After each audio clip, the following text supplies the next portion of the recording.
with the double biceps. It is in the contract a legal requirement every single time we appear on camera. Oh, I'm just going to get that in there. Keep the lawyers happy, make sure we don't get any lawsuits. It was written in the contract, very fine print. I didn't see it. It's definitely not something that I made up to show off my biceps of 23 years in the gym, not something like that whatsoever. We've got two amazing guests on the show today. We've got the Chocolate Thunder from Oregon. It is none other than Jody Williams. Welcome to the show, my friend. Hey, thanks for having me, Matt. Appreciate it. It's great to have you here. And we've also got the man who's been doing so much for North American arm wrestling. It is the Tugboat, Chance Shaw. Great to have you here. How's it going, Matt? Thanks for having me. I'm doing well. I'm doing very well. How's your training and everything going, Chance? Yeah, training not so much these days, unfortunately, like it should be. A little busy with other avenues. Yeah, well, you've been doing a lot of promoting and a lot of work towards building the sport of arm wrestling as opposed to being a direct competitor yourself. We did see the event that you ran. It was earlier this year, and it was one of the first East versus West events that took place with North America. How did you feel the event went, and especially competing on the event as well? How did you find that?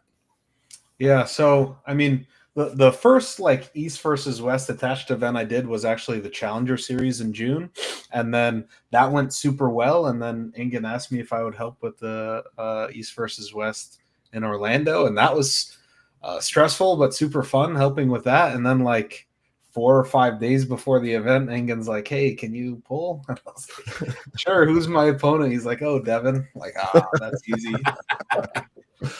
That's great. We did love the match. It was a lot of stories came out of that match, and it was a lot of fun. And that's what I was sort of saying when we were building up to seeing it, because obviously we only learned about it a couple of days prior to, and it's like, oh yeah, Chance is going to be pulling Devin. It's like, what? Yeah. Why? Why is that happening? And it's like, oh, well, that's cool. I want to see it. I loved, we're here to see arm wrestling. It's like, why not put two guys that everyone loves, everyone knows, on the table and just have a fun match?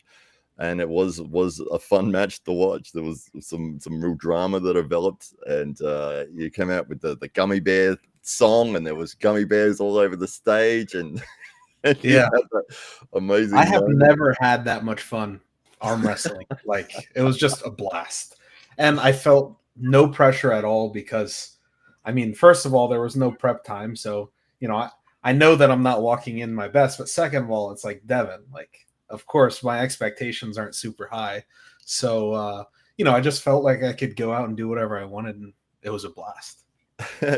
Jody, what did you think of that match? First of all, I'm gonna be honest. I thought it was a rib when I heard about that. Thinking, okay, you're jerking our chain. This cannot be serious. Or either that, or the fact that you guys had this plan all along, but you kind of kept under the wraps. That's what I originally thought. But going into it, like Chance said, I'm like, hey, I'm not trained for it, but like, hey, I'm in a win-win situation. Number one, no one expects Chance to win. Cool. So now if I do win, it's going to be the biggest thing. It's going to break the internet. If I lose, no one expects me to win, but Chance did get a win in there. So, and I think, and the way Devin's, reaction was, Chance took his, hey, I'm rested after every, it aggravated Devin. And I'm thinking it kind of took him out of his comfort zone, to so to speak. So I think Chance used every aspect of it to his advantage. They got to where Devin was real serious. If you looked at him, he's real serious. Like, okay, get the fuck up. And hey, why are you taking so long? It's like going, yeah, playing mind games. I think the mind games bounced off a Chance and went back on the Devin. He didn't know how to handle it, if I'm being honest. So, yeah. There you go. Yeah, that was one of the funniest things, was that it was almost like the reverse happened, where Devin was the one that was getting upset and reacting badly, and it was like you just kept sort of laughing and being like, this is great, I'm having a great time, this is really funny for me. I feel like Devin is so used to pulling against people that maybe English isn't their first language, so it's hard for them to have the dialogue back and forth. And when I was in a situation where I felt no pressure, it was like easy to, throw little things back at him and not get upset, Yeah, I couldn't stop laughing throughout the whole match. It was so funny. And you got the win as well. You got one of was it the first round? I think it was the elbow fouls on Devon. Yeah, and, first round. Yeah, and you were saying, hey, I will hold this pin over you forever. Yeah. I mean, like, I have a list of pullers, from when I started, of guys who I wanted to have a match with. So I didn't think I'd ever be able to get the Devon match, and the fact that it happened is awesome enough. But then I snuck one on him, and that was pretty cool as well. Yeah, absolutely. I loved right there this move where I'm going for the pin, and then I can't get it. Let me just transition forwards, and there it is, the transition forwards that Devon happened to elbow foul. Yeah, so, I mean, look, the way I look at arm wrestling is I feel that you should have to protect your own elbow, like you should be responsible for your own elbow. But obviously, it went my way. However, this one right here, I'll be honest, I was not trying to push his elbow. He just was all back and was not protecting side. So as soon as I surged the sweaty pad, his elbow just popped off. That one, truly, I was not trying to force a foul. It just happened. Oh, it didn't matter. It was, the whole point of this was like, this is just a fun match. And then, exactly. the fact that you've managed to pull it off and get the win, regardless of how it worked, and to do it against Devon, it was like almost the ultimate troll move against the ultimate troll. Yeah, it was fun. See, there he's off the back, and then he comes up, quite several inches. I was wondering, not this one, but the one before, the first elbow foul got caught. I was wondering, Chance, had you just stayed there and not come up, if you would have just stayed there and just hang out for a while, it would have been interesting to see what would Devon do. Burn that bicep up. You know what I mean? Yeah. Yeah, and I would have tried something like that, but I was in like event prep mode, and there was so much work and stress. Yeah, like right there. If you would have stayed when there. I was there. Yeah. Yeah. But I was not in any sort of shape. Like, I had not trained for months before this event. Right. So like, yeah, you're right. I totally should have stayed there, but I didn't trust my conditioning. Right. Yeah. Yeah, it was, as I said, it was just a lot of fun. And seeing this take place, and I think the fact that you're up 1-0 on the scoreboard really got to Devon. He was really frustrated by that point on. There was a lot of trash talk, and then when you had this moment, I think it must be this round where here it is coming up. This moment here where you've looked into the camera and the big little cheesy grin. My favorite moment ever. So good. Yeah. And you said it was the most fun that you've had in an arm wrestling match. Easily, not even close, not even like second to none. First of all, arm wrestling Devon is fun. There's no pressure on me, so I can just take it as having fun. But then there was 1,000 people there screaming in excitement watching the match, and that amplified everything, right? It was an incredible experience. Yeah, absolutely. So good. How many views did that match get, Chance? I'm not sure. I think it has 1 point something million. Yes. Wow. Yeah, there's a lot. Let me see. It'll be on there. It'll be up there for sure. One of the anytime Devon's in a match, it's going to get a lot of views, and especially something like that where you've got a lot of funny moments throughout the match. Yeah, 1.4 on the full video. Amazing. I just wish it was on my channel. That's right, absolutely. I'll just put the chat up here. We've got a few people that have jumped in to say hello. We've got Lucky from the Lucky Ones podcast. Hello to you. Dave Anderson. Greetings to Dave Anderson as well. So, yeah, it's great to have people jumping into the chat.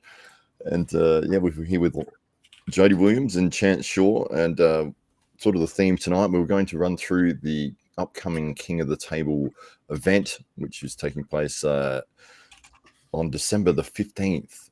and it's going to be in America this time. So that's going to be a big factor in terms of the travel.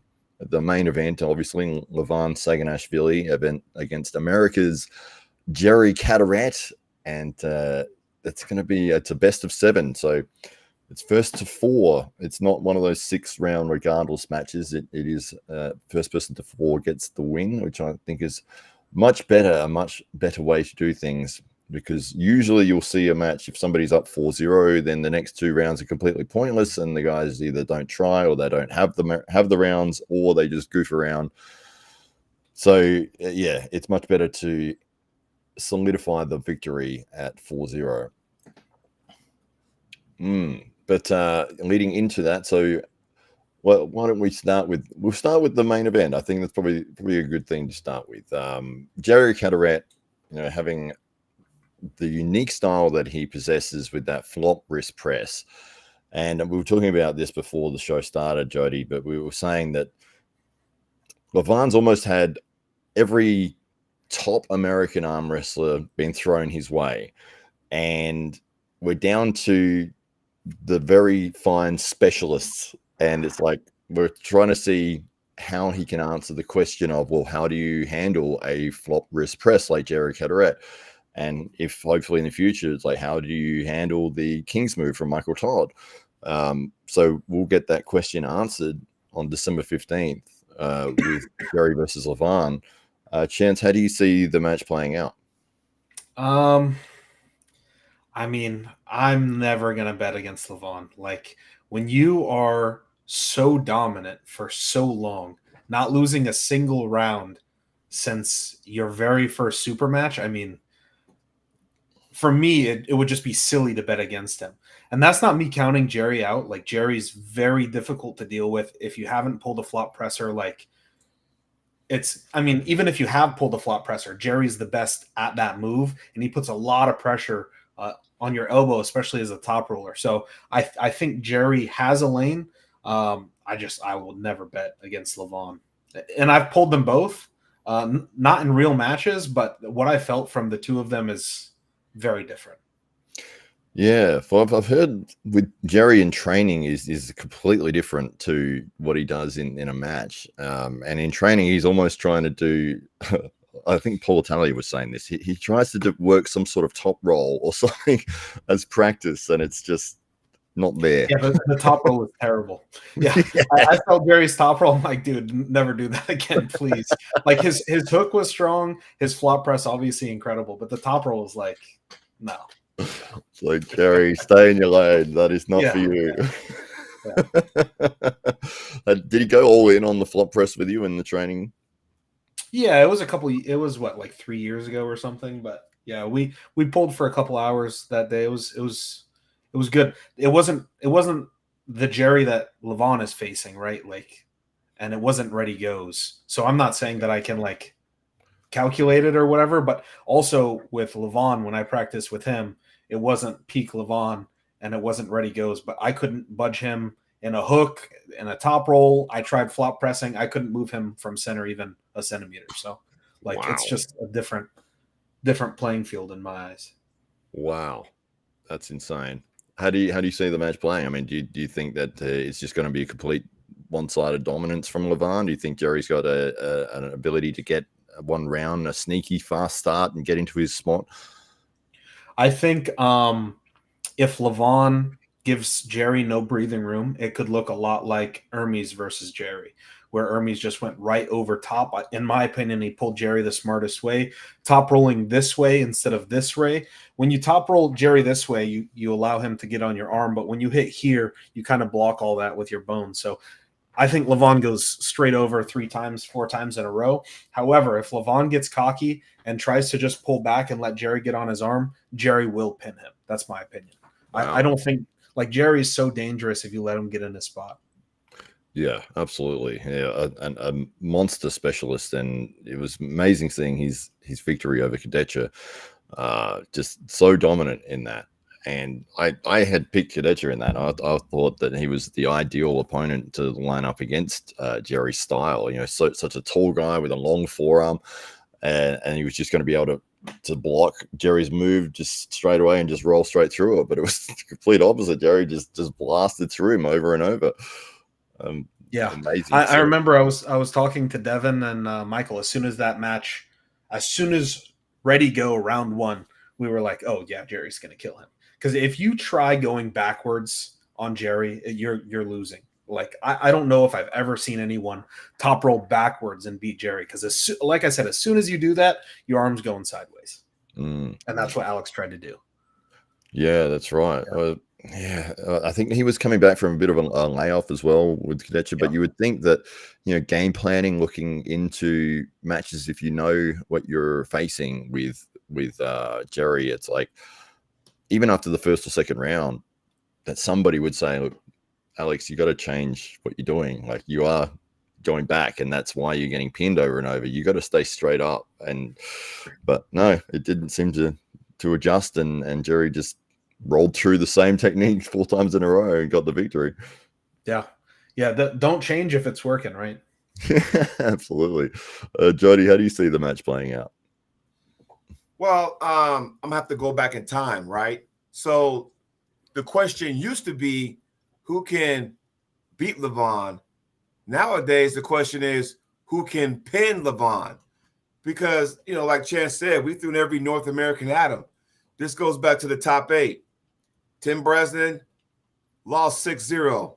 Dave Chaffy lost 6-0. Devin twice lost 6-0. So we're kind of running out of guys to throw out Levan. There's 2 guys kind of going, we may have a chance. And they're not your typical, arm wrestler. They got these unique styles. Jerry's one of them. Michael Todd's another. And by the way, this is a semifinal match because we all know, Ingen already said it, that the winner of this match between Jerry and Levan will take on the winner of Michael Todd and Hermes at East vs. West, I think, in February. So the way I see it, and I made a post about this, I look at it like this. If for some reason, let's just say Levan wins 4-1, okay? In my heart of hearts, I think Jerry's going to pin Levan, okay? Now, some people saying if Jerry pins Levan, he's going to pin him 3-4 straight times. Maybe, maybe not, right? If for some reason Levan wins 4-1, everyone's going to talk about the one pin Jerry had, guarantee you. Because how often do we look back, Levan and Hermes, what did everybody talk about? The one where he's out of breath, Hermes stood him up, everyone talked about that. Levan beat Devin earlier this year. What everybody talk about? Round 1, the straps. Levan took off and Devin stonewalled him up there. That's all everyone talks about, I know who I want to win, because think about it. Atlantic City, this Saturday. Jerry lives on the East Coast. Paul Lynn, East Coast. Dave Chaffy, East Coast. Marshall Barboza, East Coast. Those guys can throw a rock from their porch and hit that venue. That's how close they are. This event is like, basically, it's almost like Orlando, where, okay, hey, this is for the United States. We're going to go ahead and show out. I think these guys are going to do it. But I think, until someone beats Levan, you're going to have to put him up there because that guy has not suffered a single pin in I don't know how long. Take away the Americans, top 8, Vitali, didn't matter. Ungerbayev, didn't matter. So what are we doing here? And Matt, you and I were talking. So Chance, Matt and I were talking before the live show, and you know how you pull a tournament. The more you stay on the A side, the more rest you get. As soon as you go into the B side, you got to pull more. So the way I look at it, here's Levan. Until he gets beaten, he can kick back every 6 months. I'm chilling, while the rest of the supers are kind of scratching and clawing and competing at King of the Table, competing at East versus West, every 3 or 4 months, and Levan's just kicking back. So I would like Jerry to win because I want to see somebody dethrone him because I think if whoever beats Levan, and I'm hoping Jerry does it, we'll see more title matches from a super match or a super heavyweight standpoint.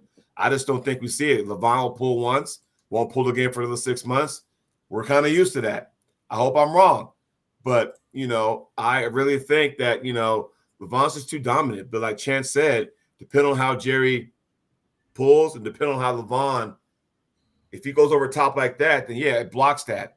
But I tell you what, in super matches and chance, you could, agree or disagree.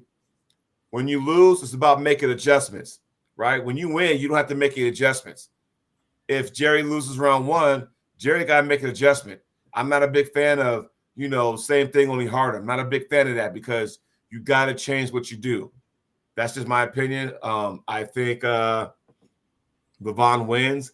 I don't want him to win. I just think he does win. And if he does come out on top, Jerry, I'll eat my words. I'm rooting for you. I just don't think it's going to happen. But I do think Jerry will get a pin on him. Yeah, we'd love to see it. I hope so. I'm definitely rooting for Jerry. I'm 100% Team North America.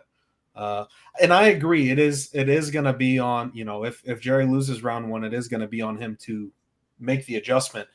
My only concern is I don't know what kind of adjustment Jerry can make, really.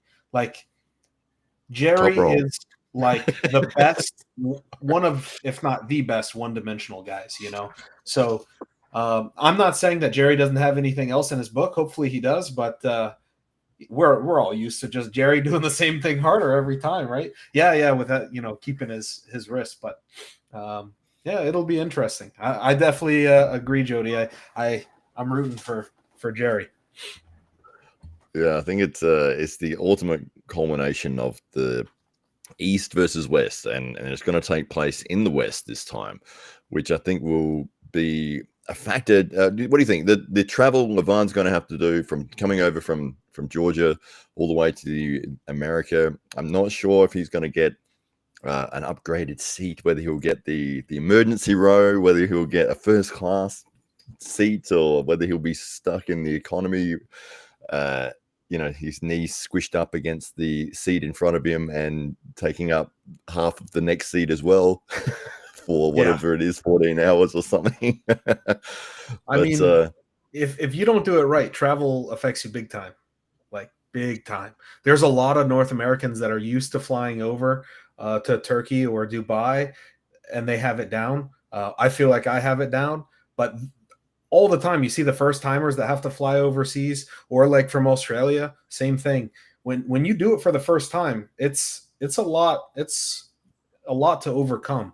Dehydration and sleep and jet lag and all these things. So hopefully Levan knows what he's doing, but that could be a serious factor, because as far as I know, Levan has always pulled in Europe and Asia.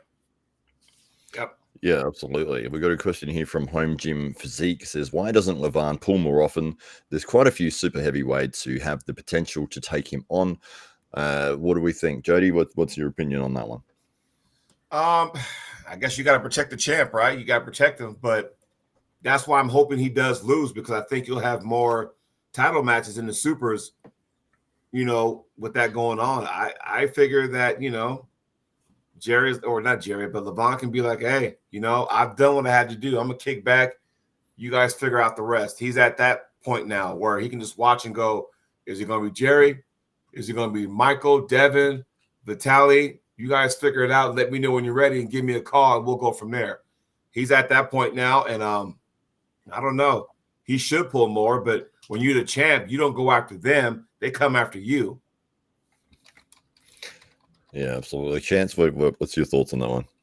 Yeah, I mean, from a fan perspective, I think we would all love to see a title shot like once every 2 or 3 months, right? Like, it'd be so much fun, so entertaining to see Levan pull guys that we haven't seen him pull. Even if he's pulling guys that are considered to be underdogs, it's still entertaining to see the champ pull.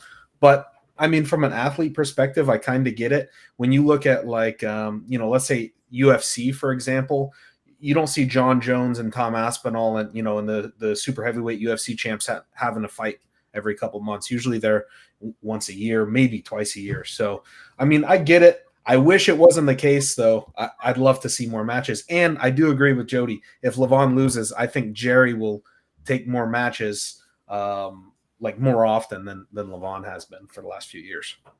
Yeah, that's the thing. But if Jerry wins, not only would he shock the world, but then every other super heavyweight arm wrestler is going to go, I reckon I might have a shot against Jerry. Whereas no one's put their hand up. If Jerry wins this, now all of a sudden, Michael's like, I got to win this match. Devin's like, let me gain some more weight. And then where do you put Vitali at? You know what I mean? Yeah, exactly. That's right. It was an interesting comment here from Deeps. Oh, where is it? This one here. Levan can only cycle so many times or he'll end up like Dennis. Well, once a year is still, I know that he had the injury for a little while, but and it was the right match having Devon again, because that was the one that made the most.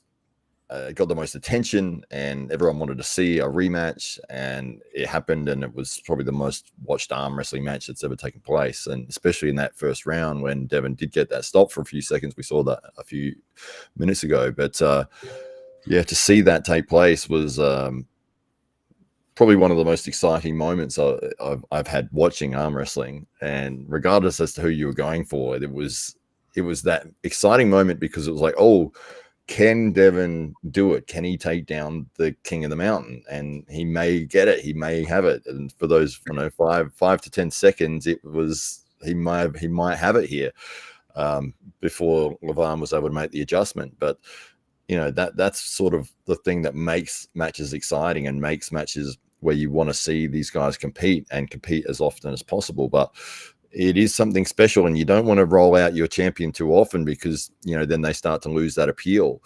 And it's like, it has to be a special thing, a special occasion, a special moment. And it's got to be the right opponent. It's got to be somebody that makes sense. From a promoter's perspective, it's like, we want to get the most attention possible. We want to have the best opponent possible to put our champion against them. Because yes, there's some interesting matches that are out there, and maybe one of those every now and then would be great. But I think if you're doing a match with Levan every 3 months, you would start to lose that appeal, especially if he's just crushing everybody, and people would be like, yeah, he's just going to win. I'm not even going to bother watching. Can I say something? And I want Matt and Chance, I want your opinion. Everybody in the chat, I want your opinion also. I've been thinking about something, and regarding Jerry and Levan, the flop. And, one thing you really got to break everything down, because when Hermes pulled him, that flop kind of stonewalled, Levan for a second. He struggled with it, couldn't really finish it. And then you think, oh, well, Jerry can do that. He starts like that. The difference is Jerry starts like that, whereas Hermes snapped and got into it. Big difference. So I'm wondering, will that play a factor into this match that's coming Saturday? 1000%. Like, I completely agree, because Hermes did not stop the match doing this. Hermes stopped the match with his incredible back pressure. And once the match was stopped, then he was able to transition from there. But Hermes didn't stop the match with side pressure. He stopped it with back pressure. So it's a completely different style, and we've never really seen Levan take on a pure flop press side pressure hit. So, it could be better or it could be worse. There's no way of telling, but I don't like to draw too many parallels with the Hermes and Jerry match, just because it's very different. Right. Yep, absolutely. Yeah. I'm just bringing up the match highlights here from that there. But yes, you're right. You can see it was the back pressure right there. And Hermes still has his wrist in this point. Later in the match, he starts getting into a flop rest position, and his sort of forearm stays a bit higher, but his wrist goes back. So I think allowed him to stay in the match and prevent him from getting pinned. And Levan obviously surging again and again. The annoying thing for me watching this was that Levan, when he wasn't able to get the pin on, say, the second or third surge, he would just elbow foul to get a restart. And it was like, this, Hermes had worked so hard to get the stop, and he was putting in so much energy and output to be in the position that he was in. And he started to turn it around, and he started to work back into the match. And then Levan's like, I don't think so. I'll just elbow foul and we'll just start this all over again. So yeah, I would love to see that rule adjusted. You see here, so he's got the stop higher, his wrist is flopping back, but he's working really hard to hold that spot. half an inch from the pad. He starts to turn it around, gets his shoulder behind. Yeah.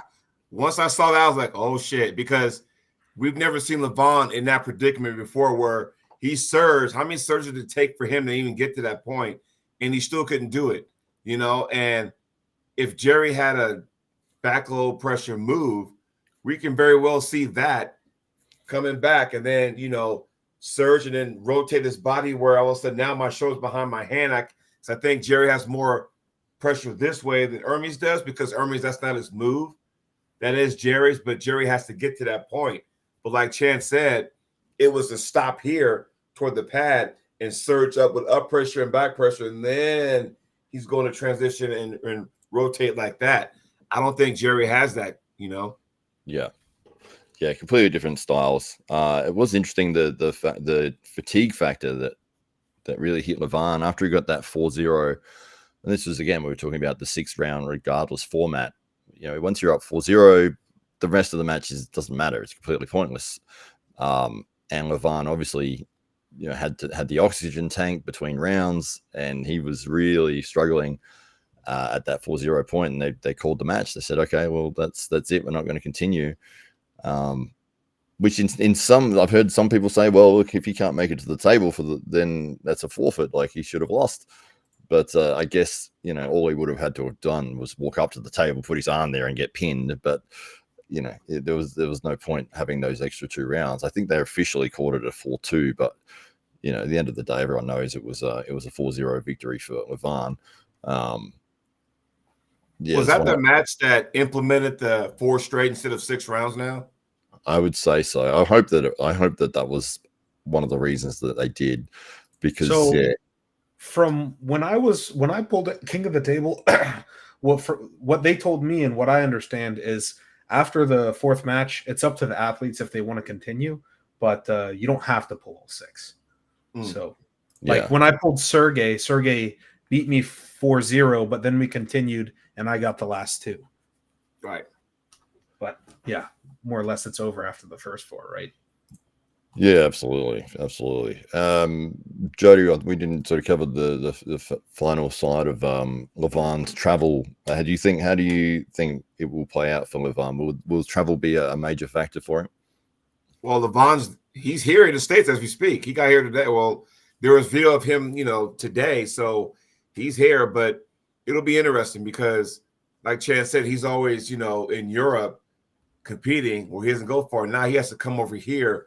And I think that he's here now, and it's Wednesday. It may or may not. I don't know. This is the first time Levan's had to travel over here for a title match, so this is all new ground for him. So we're going to see. Yeah, absolutely. And one of the other big matches on the card that everyone is sort of very hyped about seeing, and it's 2 guys who aren't actual arm wrestlers. They're jumping into the sport for the first time, and it's Brian Shaw and Eddie Hall, both being holders of the world's strongest man title.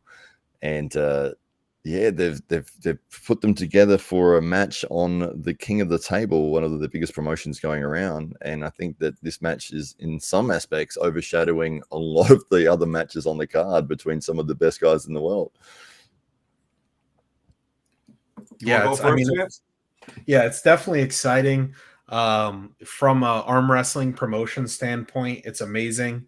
From if I was Brian Shaw's manager, this is the perfect match I would set him. Now that he's all in on arm wrestling, I'm super excited to see it. I would be extremely surprised if it's not one-sided with Brian, because Brian has been taking arm wrestling very serious for the last few months, where it seems like Eddie's kind of just doing it to be part of it, if that makes sense.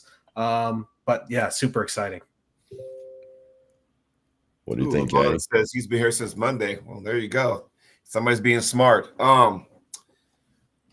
What I like about this match, guys and girls in the chat, the build-up. And I think this is going to be more of, Neil's going to be in Eddie's corner.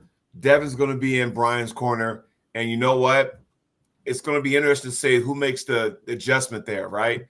Because if I'm a brand new puller, right, never pulled in my life, I want to know what this is all about.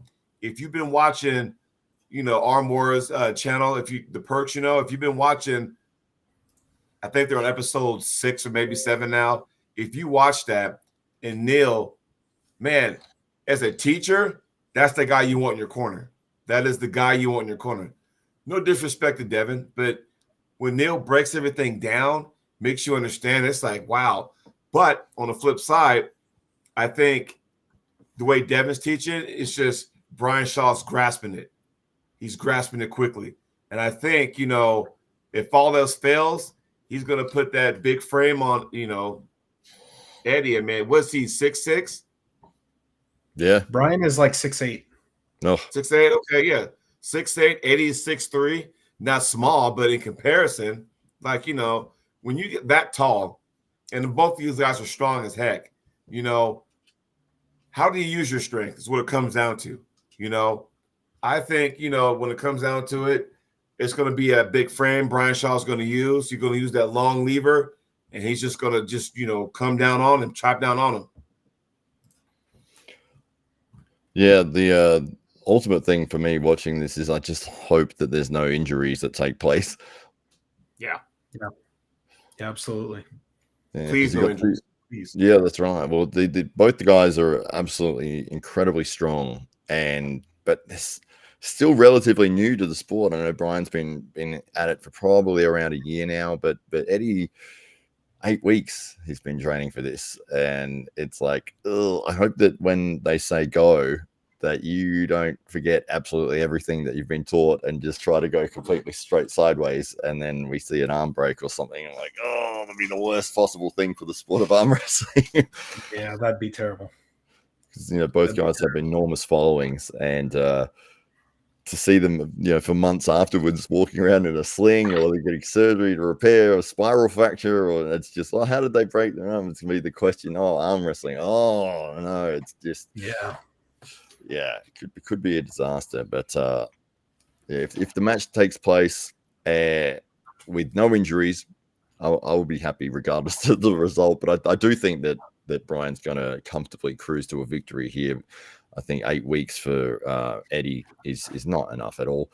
I know my first 3 or 4 sessions at arm wrestling training, I could barely move my arms afterwards. So, and I think he's been doing twice a days or something. And so I don't know how he's been managing that, unless it's just been doing very small, little light movements or something. But yeah, or he might not be telling the truth. But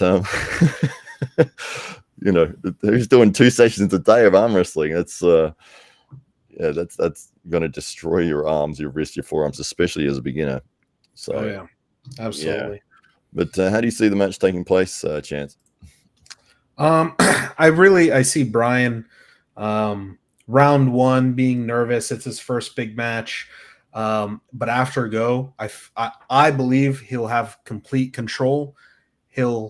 His nerves will come down, and it'll kind of be a little bit of showmanship after that. I really don't see this match being close. It's just, if Eddie is 3 months in and Brian is 1 year in, that might not sound like a lot of difference. But when it's your first year in, you make a lot of gains in that first year. So the difference between 3 months and 1 year is like monumental. It should be easy for Brian. Plus, from physical, makeup aspect, I think Brian has a better arm wrestling build. Bigger hand, longer arm, ability to not only top roll but come into a press easy as well. So all cards are turned in Brian Shaw's favor. That's my opinion. And after he beats Eddie, I want to have battle of the strongest Shaw, and I want to pull him. Oh, there's a call out there. Yeah, that would be amazing. I'd love to see it. Although I think that you would comfortably cruise to a victory any which way you wanted to. Hey, this is one of the strongest humans to ever walk the planet, so you never know. Yeah, that's right. Hey, Chance, make sure that's on your channel, by the way. Yeah. I'm making a call-out video Saturday night. Don't worry. What do you think, Jody? How does the match play out? Well, you got to remember, and we talked about injuries. You got to remember, these guys have a strongman background. So they're used to having their joints all jacked up and sore from like the shoulders chest, back, arms, all that. They're used to that kind of pain. So I think this will be like won't be as bad, but I think we won't see an arm break or any kind of injuries because I think their coaches will put them in positions where that won't happen. I think they're smart enough to know that. So I don't foresee that. But what I do foresee is that if what they're doing is not working, they're going to go straight. Well, I'm going to do what I do best or whatever that is. I'm just going to go straight side. And like I said, I think Shaw with that long lever is just going to sit there and do that. You know, that's my opinion. Just the girth, like Shaw is this way where Eddie's kind of like that way. And I think the height is going to play a factor. So I'm calling it Brian Shaw with the win. Do you think it's going to be a wipeout?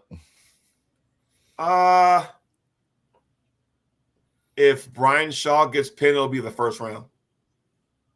Okay. Or the nerves maybe mistiming the go or Oh, that could spell disaster if he does get pinned that first one, because then that's all you're going to be thinking about is in the second round. Oh, I've lost already in front of everybody. It's all going wrong. I think he'll be okay because here's the thing. If that happens, you know, he's going to go back to his corner. Devin will be there. Okay, shake it off. Try this now. You know, and use that big frame because this is where, and I worry about this too because Devin is teaching Brian how Devin would beat him, right? Where Devin's frame and Brian Shaw's frame completely different, you know, so that may or may not work. He might just say, forget it. I'm going to go ahead and just, you know, use my frame and maybe dive in on him like that. Maybe pull him back like that. Who knows? But I think Brian Shaw will get the victory. Yeah, well, JH Pipe Fitting, he's said it's 51% for Brian, or actually Brain. He's gone with Brain at 49% for Eddie.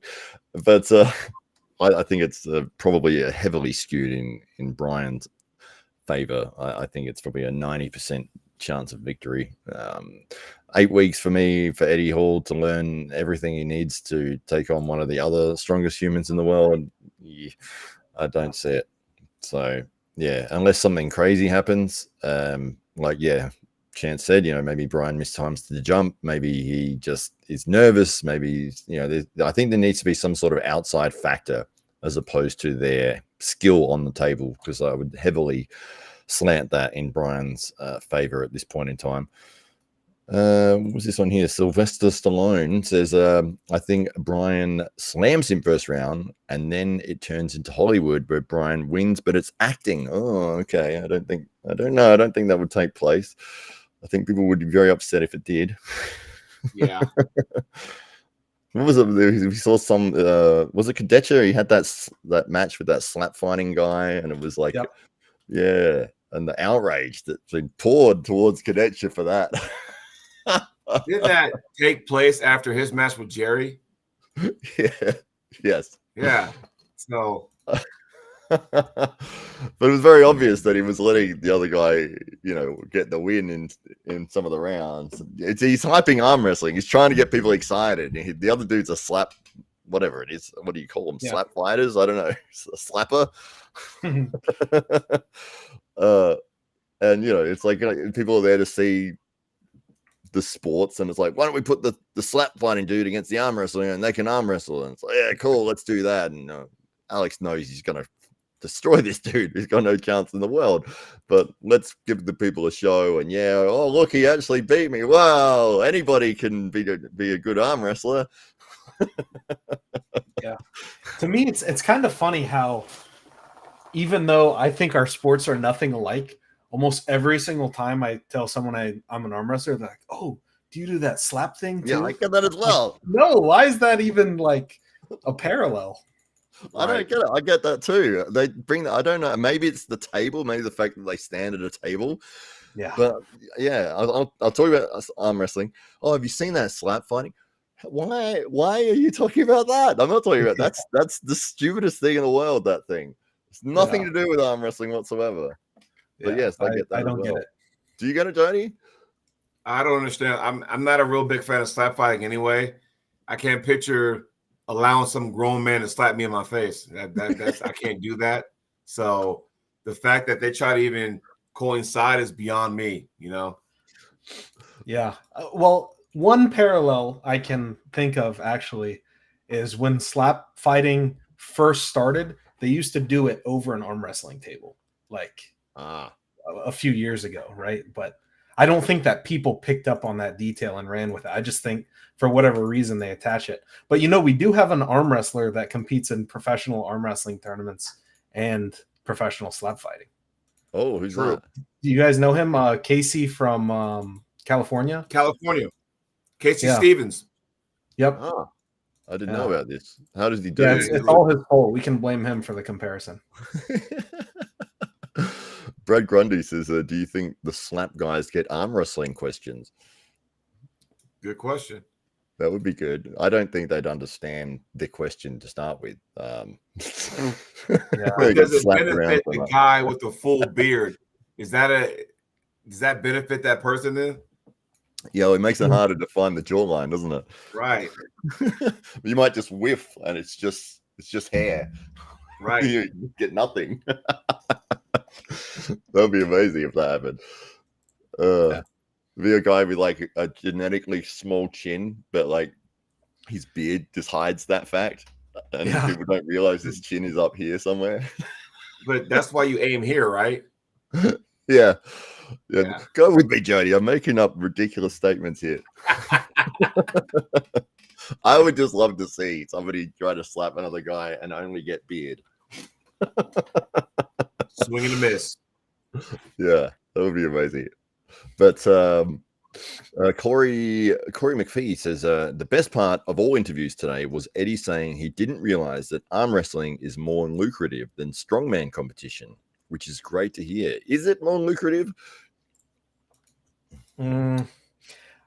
I doubt it. I mean, maybe he's just getting paid a lot because he is who he is. So they're paying him a lot as a promotion thing, but I don't know. I guess I don't really know how much the strongman guys make. I would assume it's more though. Yeah, it's been around for a very long time. Yeah, on TV, it is an established thing. I don't know. I know that the way that they run the World's Strongest Man is more. I think it's less of like a proper qualifying style of picking who gets into the final stages of the World's Strongest Man, and more up to the promoter choosing who he wants to compete. So there is that aspect where you could be stronger than the guys in the finals, or very competitive against them, but you don't get on the show because I don't know, maybe they've already got somebody from your region, or maybe you don't have the personality or the social media following or whatever. So there is that controversy side of it there. Didn't realize that. Right, yeah. A bit strongman get more sponsorships. Yeah, that's what I think is probably at play there. What do you think is speculating on King of the Tables format for payment for Eddie Hall, Brian Shaw? Would they be getting percentage of pay-per-view, or would they just be getting an upfront payment? If you know, Chance, you don't have to say anything about it. But I don't know, but I feel like I might know too much to. Yeah, that's fine. No, you don't have to say. But from my perspective, I was thinking, if you're the athlete, it's like, well, which one's going to be more lucrative for me? Do I want to take a guaranteed upfront payment, and maybe let's put a hypothetical. Let's say it's 50 grand or something like that. I don't know, 50,000. It might be more, it might be less. But you say, okay, do I want a guaranteed 50,000, or do I want, let's say 20,000, but then I get percentage of the pay-per-view? Maybe every pay-per-view that's sold, I get $1 out of that or $2 out of that. And you would hope that the star power that you and Brian, or if you're Brian, that your star power and Eddie's and everyone else on the card is going to sell enough that you would far exceed the guaranteed payment. But from the promoter's perspective as well, it's like, well, which one is going to be the best deal for us? So you do have to take the financials into consideration, because you want to offer these guys the best possible deal, but you don't want to cut your nose off to spite your face and put yourself in a position where, oh, okay, well, we made a lot of money, but we have to give it away to Brian and Eddie. Yeah, I mean, in my opinion, from a promoter standpoint, I would way rather give up a percentage of pay-per-view rather than a set dollar amount, because yes, you're potentially giving away more, but it incentivizes the athletes to promote the event heavily, which in turn makes them more money and you more money. So it's kind of like a win-win. Yeah, absolutely. What do you think, Jody? I agree. And I had to think for a second, because we're talking about the pay-per-view share buys and whatever's at the gate. And remember the main events earlier in the King of the Table where Larry Wheels was on that card. Remember those times when he was on the card? So, how much percentage did he get? Now, all of a sudden, from a popular standpoint, whatever following, those guys are going to trump Levan and Jerry. That's just what it is. But this is an arm wrestling event, which means, yes, they should be the main event. However, with these guys and their social media following, they're going to get a chunk of, whatever's out there too. So that's going to be interesting. I really don't know how that works. Chance might have a better idea, but I just don't know how that plays out. Yeah, if the offer was made to you, Jody, which way would you lean? Guaranteed payout or percentage of pay-per-view? I'm cut from a different cloth. I'd say probably percentage. That's just me, though. I mean, I can't speak for everybody else. So The fact, number one, I'm on one of the big shows, so it's going to be seen around. If I get a percentage of that, cool. I get to sit there and rub elbows with some of the best athletes, have a good time. Hell, if I get a percentage, let's do this, But that's just me. So. Yeah, absolutely. It's one of those things that if you're a big draw and you know that you're bringing a lot of the audience that's going to be watching the event, it's like, well, I'm the star. I'm the reason people are going to be paying you to purchase this production. Without me, you're probably going to lose a big percentage of your revenue. So I want a bigger cut of the pay-per-view, or I want a percentage of every buy that's out there. And I think from the promoter's perspective, it really is a good thing to do it that way, because then it's the athlete that is bringing that audience is more likely to promote the event and get out there and really start pushing it, because it's to their own benefit as well. It's not only just for the benefit of the production for the match. It's like they can make more money the more people they get interested and the more people they can get to buy the event. So if they've already got a big built-in audience, they do social media as a thing that gets some relevancy. And it's like, okay, this is my next thing. Like, I'm doing this arm wrestling match and I'm going to be putting as much time and effort into promoting this event, because it's going to make me a lot of money to do it that way. And I'm not sure how this works. Chance will know more, but then again, maybe Chance doesn't want to say anything. But, when you're on those cards, there might be a percentage of money you get from that, and then there might be a percentage of money you get if you win. I don't know how that works either. I just know as an athlete, hopefully those athletes get their money, because we don't want a situation like the one in Tennessee over the weekend, which we'll not discuss that. But you hope that, the athletes get taken care of, because some of those athletes now are needle movers, right?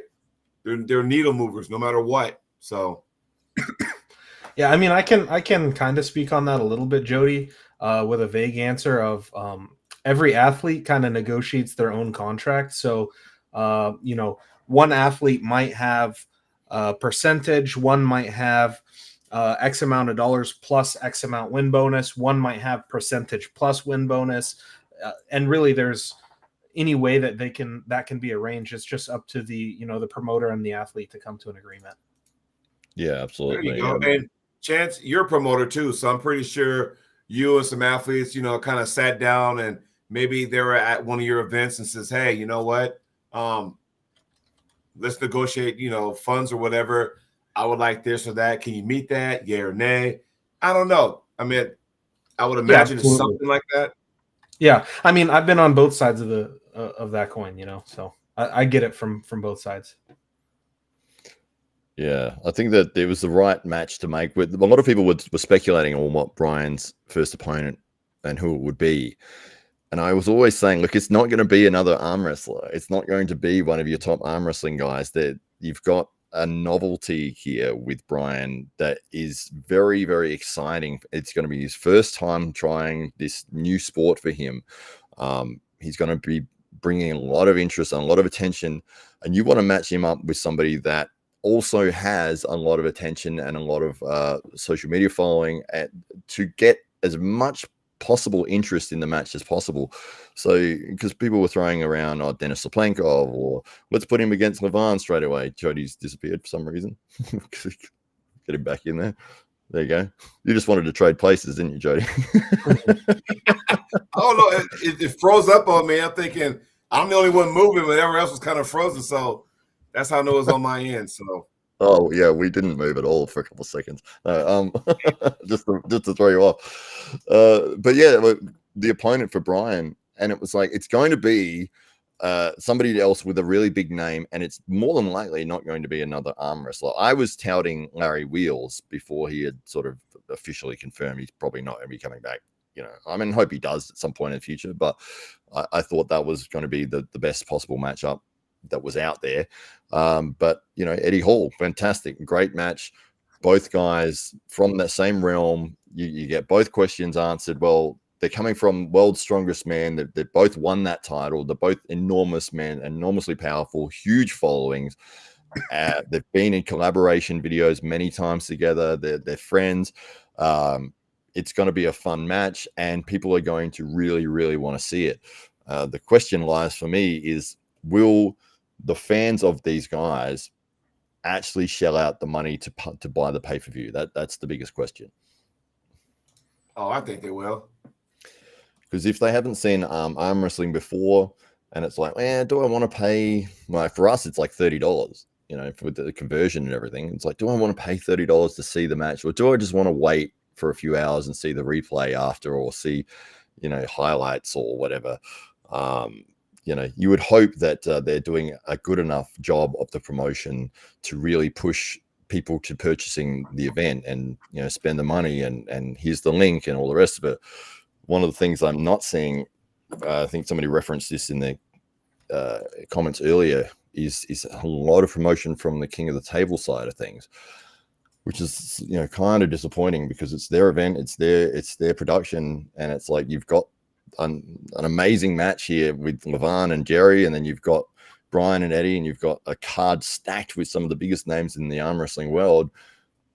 Why aren't we seeing more videos? Why aren't we seeing more content? Why aren't we seeing all of these guys on podcasts? Why aren't we seeing, you know, you should be pushing this event down people's throats until they're like, yeah, all right, I'm going to get it. Fine.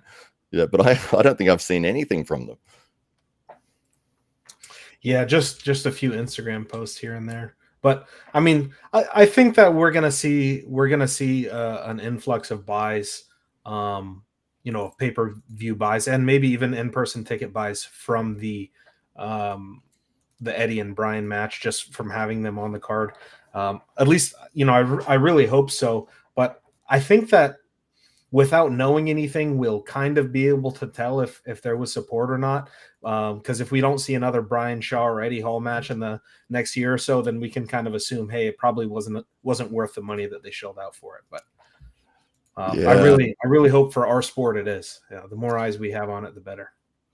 Absolutely. Chance, I know it's past your bedtime, and I said before, anytime that you want to jump off, you can. I just wanted to get your thoughts on this one other match I just quickly wanted to ask you about, and that was Matt Mask and Marcio Barboza, and how you see that one playing out.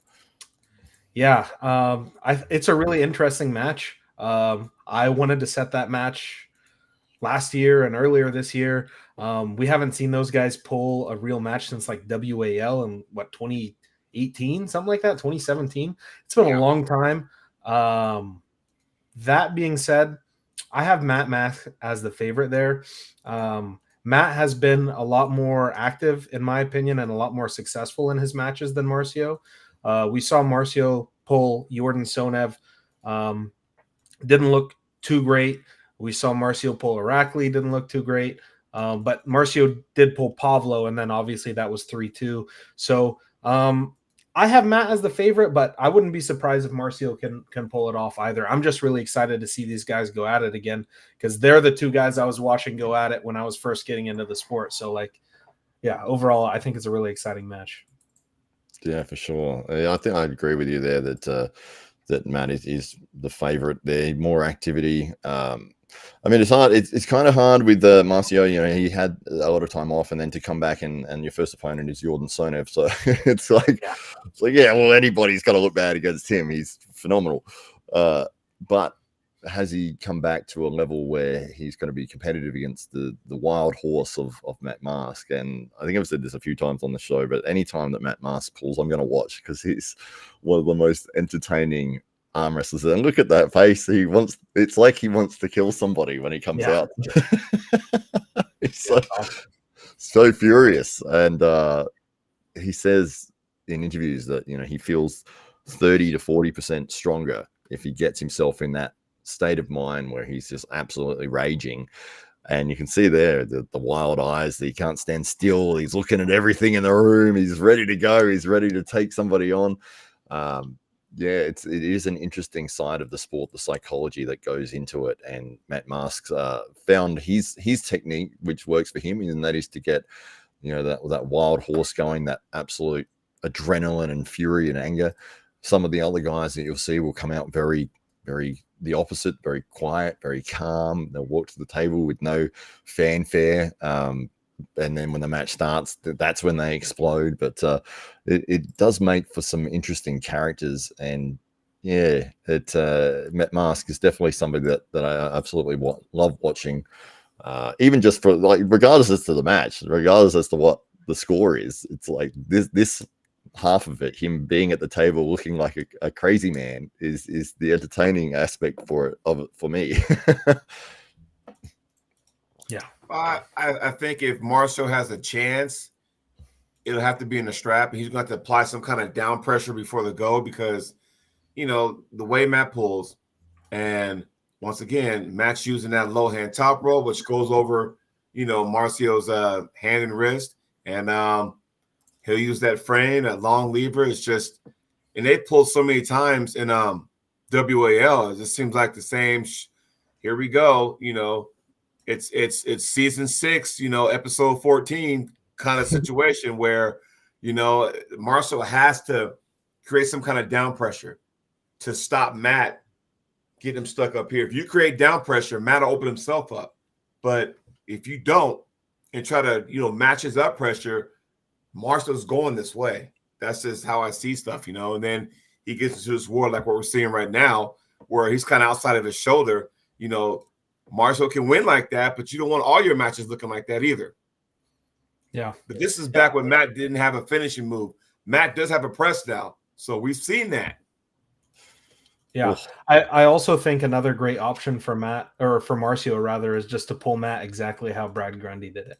Like, Brad showed a great path to beat Matt. It worked great, and I think Marcio might have the same tools. So we'll just see if he makes the right adjustments.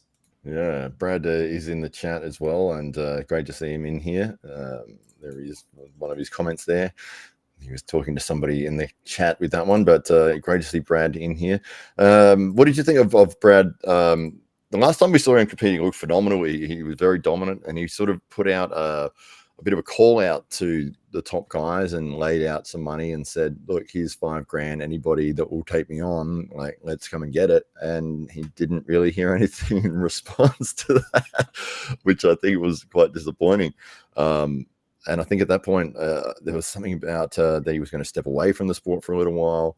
I'm not sure if he's come back at this point, but I would love to see him still compete. He's definitely one of the guys that is at the absolute elite level. I'd love to see him on some of these really big cards and going against some of the best guys out there. Yeah. So he, I mean, I don't want to speak for him, but I talk to him all the time. He's a buddy of mine. More or less, he was going through schooling, like he's going to school to be a doctor, and that took up most of his focus, number one. And number two, he was dealing with scoliosis. And then obviously no one took him up on his offer. So that's when he made like his stepping back video. But then his school got pushed back, and his scoliosis or his back, whatever issue was going on, it got better. So he decided to come back and pull. He actually just had a match, like 2 or 3 weeks ago now, at a little event that we did here in Florida against a Swedish guy. He ended up losing that match, but he's just getting back into his former shape. Yeah, that's one of those things. It's probably the best approach to return back to form is to take matches, in smaller events. And it's like, it doesn't really matter if you win or lose at this point. You're just trying to get your feet back under you and get your technique and get everything lined up again before you start, really start pushing towards those upper echelon levels again. But we'd love to see Brad continue his journey and rise in the sport of arm wrestling, because he does have phenomenal skills, and you would hope that you get to see many years of him on the table competing. Absolutely. Yeah, for sure. Again, Chance, if you feel like it's the time, then that's up to you, mate. But I'm happy to jump on to a couple of the other matches that are on here. I'll do one more match. All right. And then I gotta get to bed. Is there any that you wanted to talk about? Because no, none of. I think all the matches on the card are great. So I'll follow your lead. Well, this one's an interesting one, and I would like to get your thoughts because I don't know much about the opponent. We've got Dave Chaffy and Gabor Ducat. Mm-hmm. So it's a question mark for me as to how this one plays out. I don't know much about Gabor at all. Yeah, so he's a Hungarian kid. The last couple years he won WAF in the youth category and in the senior category. He's been looking really strong, but in my opinion, this will be the first big test for him.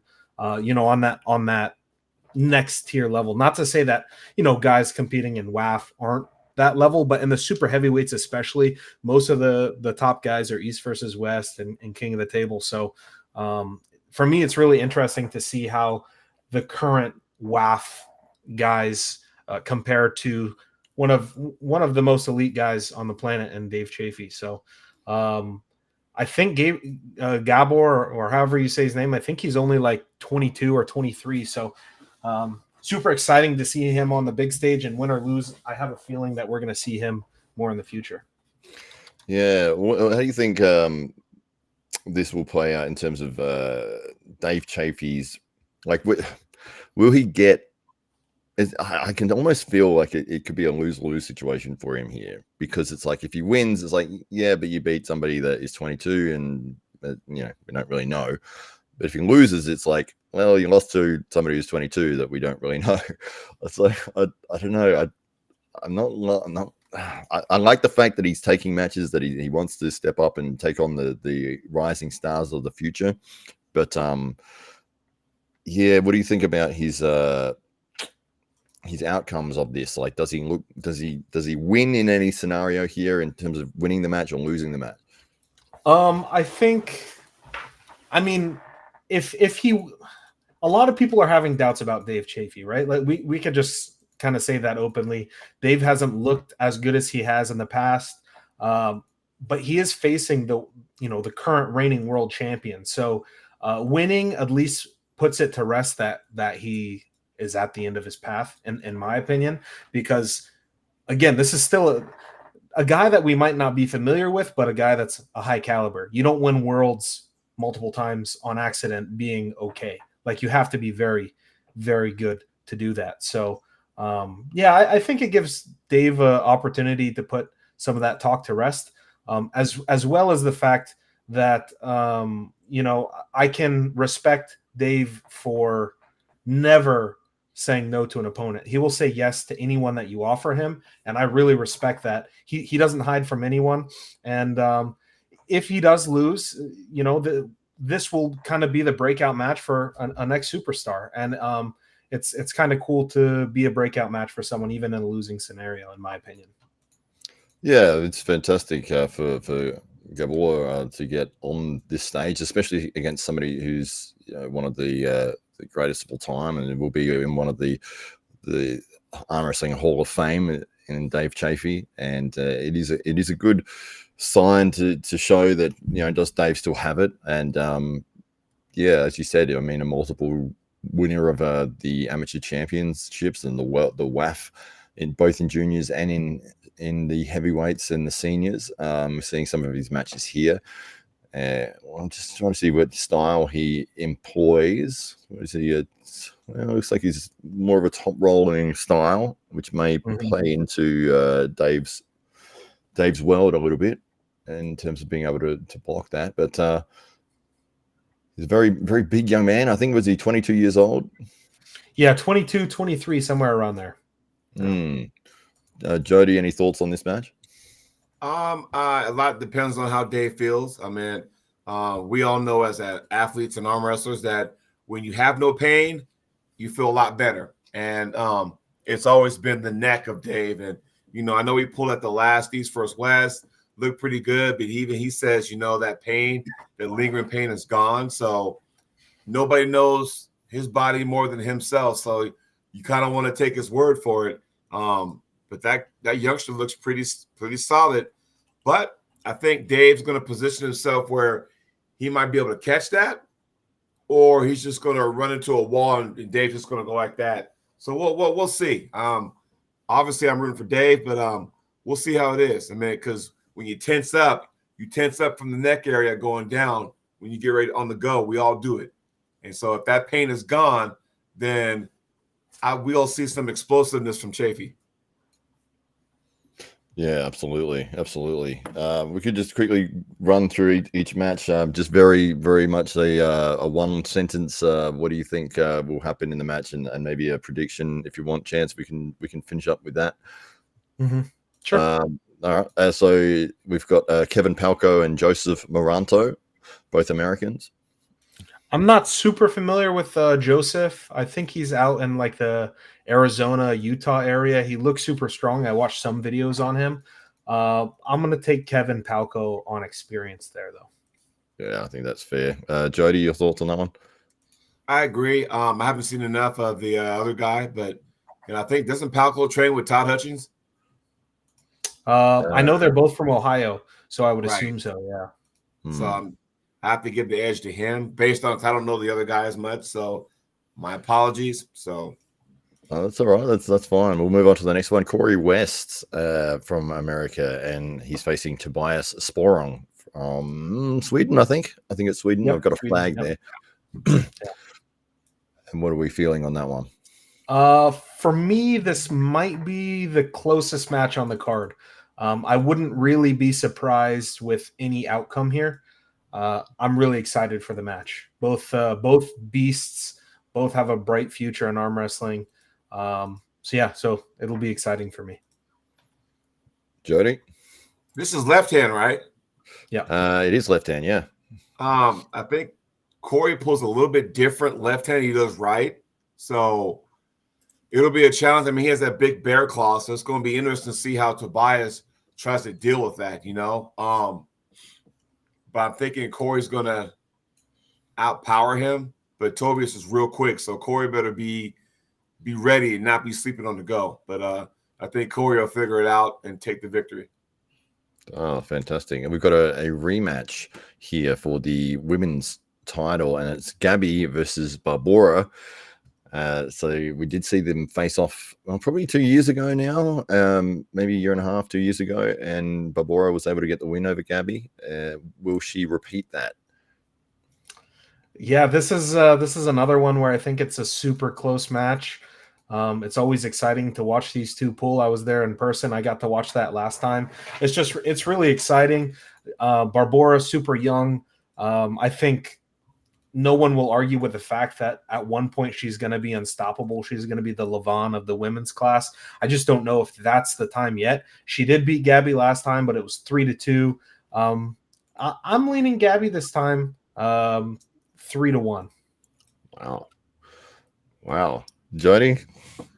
Well, Barboza is the reason why Gabby lost her title. And Chance, you were there. You saw it in person. My question would be, what has Gabby done to make sure this is a different outcome? What has she done? Because ever since Barboza got that title, she's ran through everybody, and it's like, okay, what's going to be different this time around? I love my girl Gabby. I hope she wins, but I just don't see it, I'm going to say Barboza in a close one. All right. we spoke about the next one already, which is Matt Mask and Marcio Barboza. Then we've got the next one after that is Lachlan Adair, and he is facing Lars Rubakin. I'm not just saying this because I'm on an Australian podcast right now, but I think Lachlan is gonna have his way with Lars. Lars is a super cool guy. I like him a lot. So it's no slight to him. I just think Lachlan is at a higher level than Lars. I haven't been extremely impressed with Lars. He pulled Matt, and that was very one-sided for Matt. That was here in Orlando. And then before that, we saw Lars have a brutal war with Mati. And the last few times Lachlan and Mati have gripped up, it's been pretty, I would say, one-sided for Lachlan. So, yeah, I'm going to take Lachlan 3-0 or 4-0 in this. Maybe 4-1. Jody? I think Lachlan might make him one-dimensional. No offense to get, Lars, but it's just, I think Lachlan's at a point now where it's like, okay, I'm getting more opportunities. I got to make this count. I got to make this stick. I want to leave a lasting impression. So I think Lachlan knows if he wins, what's going to be next. I'm kind of curious to know what's next for him, So could it be East versus West? Could it be knuckles up? Who knows? But he gets the win here. He's going to make some stuff happen. We're going to go with Lachlan with the victory. All right. Yeah, he's under contract with Core Sports, so he won't be knuckles up. I retract that statement then. That's all right. That's all right. But yes, it is a good question as to if he does win, then who is next for Lachlan Adair. But that is quite interesting to think. Where's the next opponent? The next match listed is Brian Shaw and Eddie Hall, which I don't think is probably in the right order. I think they're going to leave that as the co-main event. But the next one after that, we've got Paul Lynn, Captain America, and he is taking on Krasimir. So this will be fun. This is an exciting one. Paul's been looking really good lately. Yeah. Paul's been looking good. I'm taking Paul on this one for sure. We saw Paul and Krasi both have a match with Lachlan. Sorry to throw Lachlan under here, but Paul kind of went through Lachlan. I had Lachlan winning that match, actually. I was surprised to see how easy. Again, I don't want to, sound like I'm trash talking Lachlan. I'm not, but Paul really surprised me with how easy he threw him. And when we look at Lachlan and Krasi won, but that was a very, very close match. That could have gone either way. That was super entertaining. So when we just and I know arm wrestling math doesn't work like this guy beats this guy, so he beats that guy. It's not that straightforward. But in this case, I think stylistically it's close enough where it kind of will go that way. I have Paul winning 4-1. Wow. Yeah. Jody, your thoughts on that one? Well, I look at it this way. If for some reason this match goes inside to a hook, does Paul have enough to compete and go toe-to-toe with Krasi in the hook? I don't think, but I do think that Paul can also keep that wrist flat. If he can keep that wrist flat and keep that pressure on that, Paul has a legit chance to win. But he cannot allow it to go here. It's like a magnet. As soon as you go in here, it gets sucked in, and then it's hard to get out of that. So, Paul, if you're listening, if you're going to win, keep Krasimir's wrist flat, and you'll have no problem. So there you go. There's my thing. Paul, get the W. Keep his wrist flat. Mm-hmm. All right. We did talk about Dave Chaffy and Gabor. The last one on the list here, well, we're talking about the main event, obviously, was Jerry Cadorette and Levan Saginashvili. The other match remaining is Sandris Cedrus, and he is taking on Rustam Babayev. So, thoughts on that one, Chance? I'm super interested to see this one. I think it's 50-50. I have a feeling that Sandris is not even going to try to top roll, and he's going to go straight hook for hook, and it's going to be a battle. And I'm really excited to see it.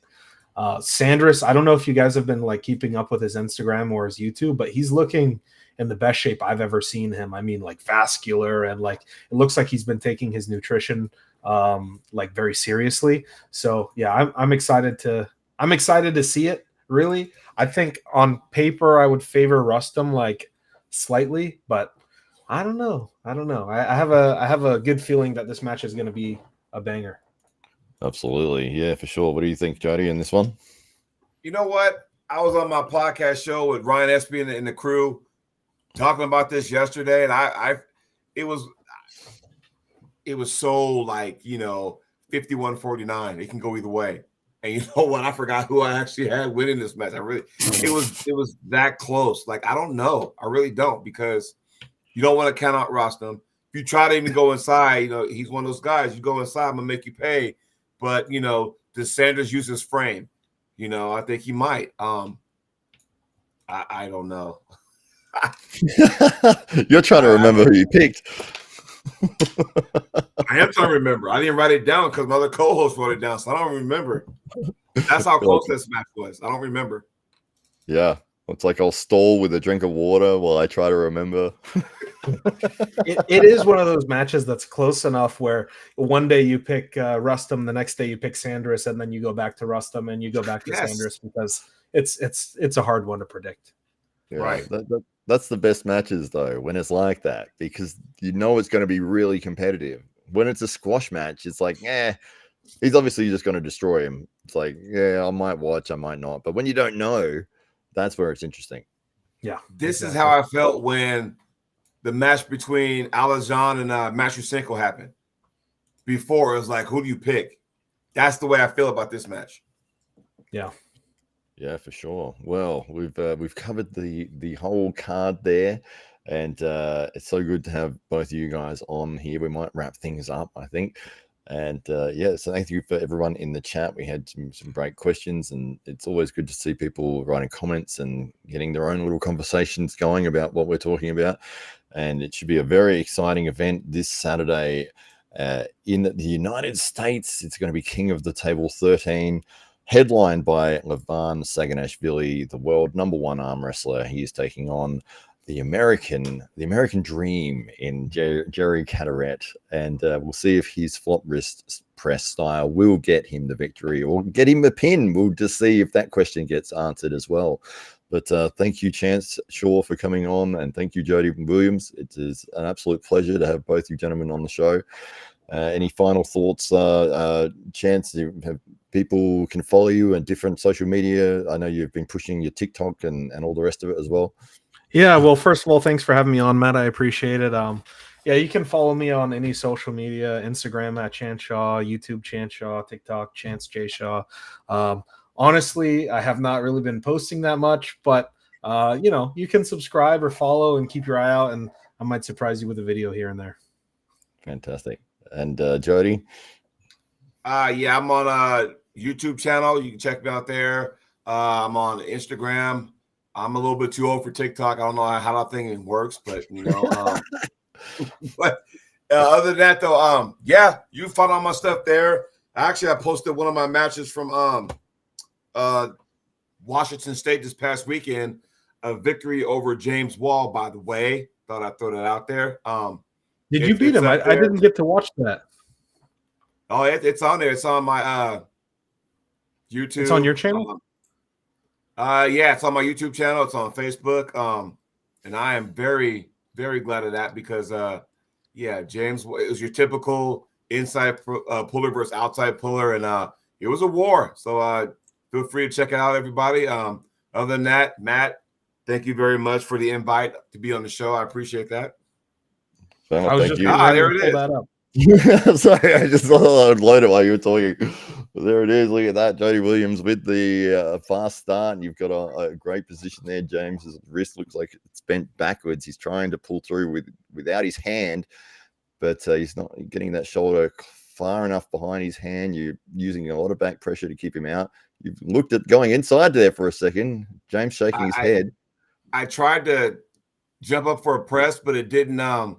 As I loosened up, as I went up, and he took it, so I kind of came back down with it, and I was just trying to keep that. See, I tried to, and it didn't work, and he just kind of shook his head no, and I'm like, okay, fine, go ahead and pin me then, and I just kept surging. I kept, busting that hand back. And eventually I had to slide my elbow forward just right there and then kind of go sideways again. So Wow, that's a really big win and a great match. thank you. I don't know how I missed match. that. That was a perfect way to end the show. Jody Williams victory in a fantastic match. Well done. No worries. All right. Well, thank you guys. We've got one last double bicep for contractual reasons. It is something Bigger than mine. I'm all forearms. So. See how soft this is? Look out. It's happening.